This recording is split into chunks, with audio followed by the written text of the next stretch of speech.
There'll be girls across the nation that'll eat this up. Babe, I know that it's your soul, but could you bottle it up? Get down to the heart of it, no, it's my heart. Your shit out of your life, make me tell you again. Hi everyone, it's me, Cziann again, and welcome back to my channel. So, this is my second vlog, and sa vlog na to, as you can see, wala akong kahit na anong ayos sa mukha.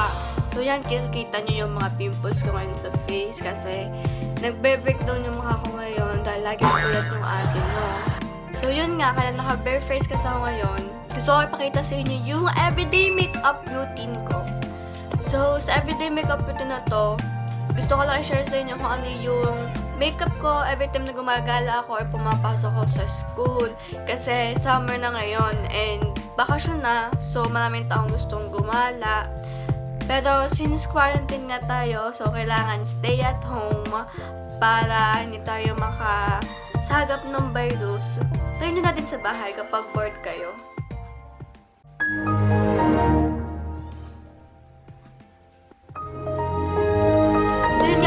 Sa bahay kapag bored kayo, pampawala rin yun ng inip. Isipin nyo kung natin nasa galang kayo or may pinupuntahan kayo, kahit nasa bahay lang talaga kayo. So yun nga, gusto ko din i-share to. Ito, gusto ko i-share din sa inyo. Yan, kung mapapansin nyo, ikina ng buhok ko. Hindi na siya mahaba kasi na-extend yung quarantine natin. Yung kung gaano tayo katagal mag-stay sa bahay, na-extend nga yun. So, sobrang inip ko. Yan, napagtripan ko yung buhok ko sa halip na maglagay ako ng bangs. Ginawa ko, ginupitan ko yung buong buhok ko, kaya ginto siya kaikli. Buti na lang talaga, mabilis humaba yung buhok ko. Siguro mga after quarantine or baka mga May mahaba na ulit to. So yun nga, sana humaba na kasi bawal kasi sa kanya maikli yung buhok. Kapag maikli kasi, ang hirap ayusan. Kasi kapag may mga event, lagi ang buhok ko nakakulot. Ayoko magmukhang Goldilocks ko kasi pag talagang ikli ng buhok ko tapos kinukulutan ako, mukha akong Goldilocks. Kaya gusto talaga humaba na ulit. Ang nakalaki pa ng pisngi ko. Tapos ang ikli ng kulot ko. So parang feel ko lang yung pagiging Goldilocks. Yun lang naman. Gusto ko rin sa inyo. Ano nga pala, gusto ko rin pala mag-thank you. Thank you sa czianndc family sa support niyo guys and sa mga nanood at sumuporta sa first ever vlog ko. So, pero thank you sa inyo. Hindi ko in-expect na after 1 week lang guys.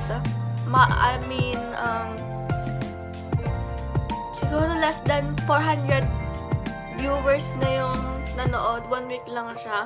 Tapos na naganda ng feedback. Sobrang thank you guys sa support. Sana mas tangkalikin nyo pa yung mga vid na ipopost ko sa YouTube.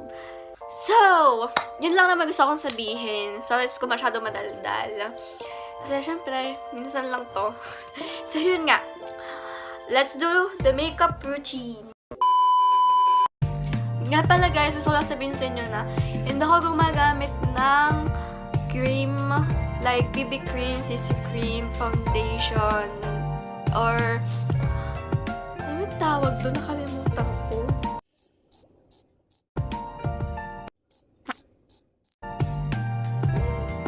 Primer! Ayun, or primer. Kapag gagala lang ako or papasok sa school. Sorry, kasi ang tagal ko na hindi nagme-makeup. Kasi kapag nasa bahay kasi ako, wala. Skincare products lang yung ginagamit ko. Kaya, parang nakalimutan ko yung primer. So, yun nga, hindi ako gumagamit ng pati powder. Siguro loose powder gagamit ako. Para lang sa under eye ko, para matakpan yung mga dark circle dito. Kasi mabilis kasi mag-breakout yung skin ko. Lalo na kapag sobrang dami nakalagay na makeup products sa mukha ko. So, ginagawa ko as much as possible hanggat kaya kong maglagay ng konting makeup lang gagawin ko. Lalo na kapag gumagala or pumapasok sa school kasi yun nga, sobrang gala akong tao. So, parang yun lang yung time ko para pahinga or ipahinga yung face ko. Tulad nito, wala ko nalalagay na kahit anong makeup product ngayon kasi nasa bahay lang ako. Pero, dahil nagpuyat yung ate nyo, yan, daming pimples ngayon. So, syempre, gusto ko naman maging clear skin. Syempre, kaya yun, gagawa ko talaga yung best ko para So yun nga, ginagawa ko yung best ko para ma-lessen yung pimple sa mukha ko or para bumalik yung dati kong skin na, yun nga, clear skin. Yun lang naman yung gusto kong sabihin and sana mag-enjoy kayo. So, simulan na natin tong kaaltehan kong itong mga kaetsehan. So, kung ako hayog. Basta simulan natin tong mga kaaltehan ko ito, itong makeup, everyday makeup routine na gusto ko pakita sa inyo. So, let's get started!